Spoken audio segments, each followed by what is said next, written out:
तो अगर आप जापान आने की सोच रहे हो तो क्योतो जरूर आना, और क्योतो आने के बाद ये 5 जगह जरूर घूमना। तो क्योतो, जो कि रह चुकी है जापान की पुरानी राजधानी, और पहाड़ों से घिरी हुई इस जगह में है देखने को बहुत कुछ, जिसके लिए चाहिए आपको बहुत सारा टाइम। लेकिन समय किसके पास है? तो हमने सिलेक्ट की है क्योतो की वो 5 जगहें जिनके बिना क्योतो का ट्रिप अधूरा है, और इनमें से जो मेरी फेवरेट जगह है वो मैं इस वीडियो के लास्ट में बताऊंगा। तो फिर चलो चलते हैं। तो सभी की तरह हम भी स्टार्ट करेंगे नंबर 5 से। अराशियामा। तो इस जगह को अच्छे से घूमने के लिए आपको एक चीज का त्याग करना पड़ेगा, वो है आपका आलस। तो जितनी जल्दी हो सके सुबह उठ के इस जगह में पहुंच जाना, क्योंकि इस जगह में बहुत कुछ है घूमने के लिए। तो यहाँ पर दिखेगा आपको बैम्बू फॉरेस्ट, जो कि अपने में ही एक बहुत ही यूनिक जगह है। और अगर आप चाहो तो यहाँ पे जापान की ट्रेडिशनल ड्रेस किमोनो पहन के भी घूम सकते हो, जो कि आपको इजीली यहाँ पे रेंट पे मिल जाएगी, और ये देगी आपको एक स्पेशल एहसास। तो इसके दोनों तरफ है बांस की ऊंची ऊंची लटाएं, और बीच में है एक ये रास्ता जहां पर कि आप वॉक कर सकते हो। और है यहाँ पे कुछ टेम्पल्स, जिनमें से एक है ये तेनरीजी टेम्पल, और ये है world heritage site.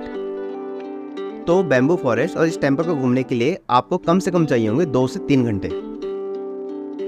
Next place है गियोन, जो कि गेशा डिस्ट्रिक्ट या फिर एक टाइम पे इंटरटेनमेंट डिस्ट्रिक्ट के नाम से भी फेमस थी। आपने शायद देखा होगा लेडीज व्हाइट कलर के मेकअप में, इन्हीं को गेशा कहते हैं। तो गेशा होती है जापानीज परफॉर्मिंग आर्टिस्ट। तो ये ट्रेंड होती हैं ट्रेडिशनल जापानीज डांस, म्यूजिक और सिंगिंग में। बाकी यहाँ पे हैं अलग अलग स्ट्रीट, लेकिन जो मोस्ट फेमस स्ट्रीट है वो है हनामी कोजी, और यहाँ पर है ट्रेडिशनल जापानीज रेस्टोरेंट और टी हाउस। तो टी हाउस में होती है टी सेरेमनी, ट्रेडिशनल वे है जापान का ग्रीन टी बनाने का। यहाँ पर एक्सपीरियंस किया जा सकता है कि ट्रेडिशनली जापान में ग्रीन टी किस तरीके से बनाई जाती थी, जिसका एक प्रोसेस होता है, और गेशा ही होती है जो कि इस सेरेमनी को करती है। वैसे गेशा जो है, इनको देखने के लिए यहाँ पे टूरिस्ट बहुत आते हैं, इसीलिए इनको यहाँ पे दिक्कतों का सामना भी करना पड़ता है। तो लोगों से रिक्वेस्ट की जाती है कि गेशा अगर आपको दिखे तो उसको तंग मत करिएगा, खास करके सेल्फी के लिए तो बिल्कुल भी नहीं। बाकी यहाँ पर हैं बहुत सारी शॉप्स भी, जहाँ पर कि आप चाचा चाची, फूफा फूफी, ताया ताई, मौसा मासी और भाई बहन, मम्मी पापा के लिए कुछ खरीद सकते हो, ताकि वापस जाके जब आप उनसे मिलो तो कह पाओ कि ये मैं आपके लिए जापान से लेके आया हूँ।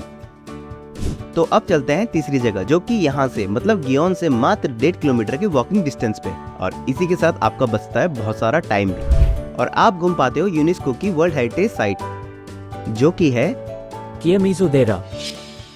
तो ये बना हुआ है एक बहुत ही बड़े एरिया में, जो कि हर एक एंगल से बहुत ही सुंदर है।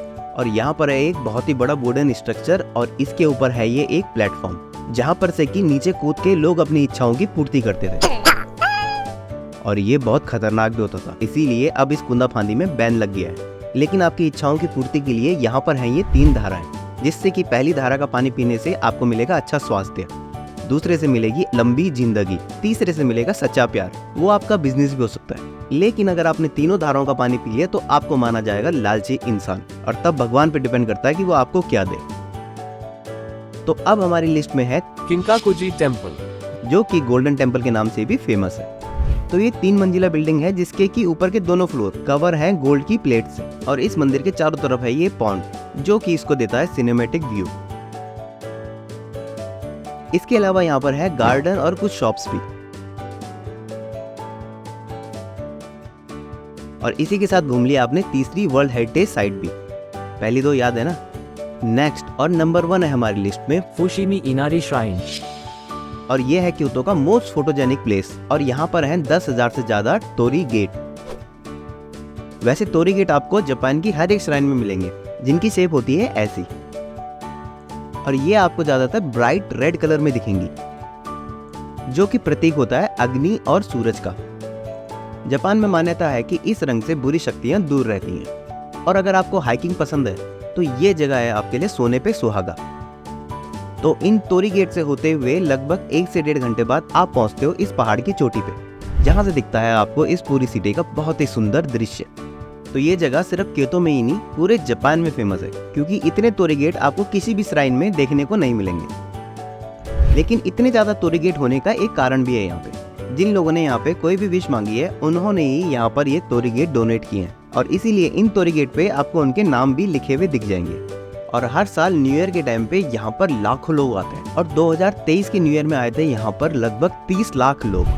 तो ये थे क्योतो के टॉप 5 प्लेस जो कि आपको मिस नहीं करने चाहिए। लेकिन जैसा मैंने पहले कहा था कि मैं अपनी फेवरेट जगह बताऊंगा, तो वैसे तो ये सारी की सारी ही मेरी फेवरेट जगह हैं। लेकिन अगर आपके पास टाइम कम है तो मैं कहूँगा कि आप जाओ अराशियामा, क्योंकि वहाँ पे आपको हर एक चीज़ का मिश्रण देखने को मिल जाएगा। तब वो चाहे टेम्पल हो, श्राइन हो, ओल्ड जैपनीज हाउस हो, रेस्टोरेंट हो, नदी हो, सब कुछ आपको एक ही जगह में देखने को मिल जाएगा। तो इन जगहों को मैंने 1 से 5 नंबर पे जो दिखाया है, इसका मतलब ये नहीं है कि ये इनकी रेटिंग है, वो बस ये है कि किसी को पहले और किसी को बाद में तो दिखाना ही है। तो मेरे लिए ये है सारी की सारी टॉप की जगहें।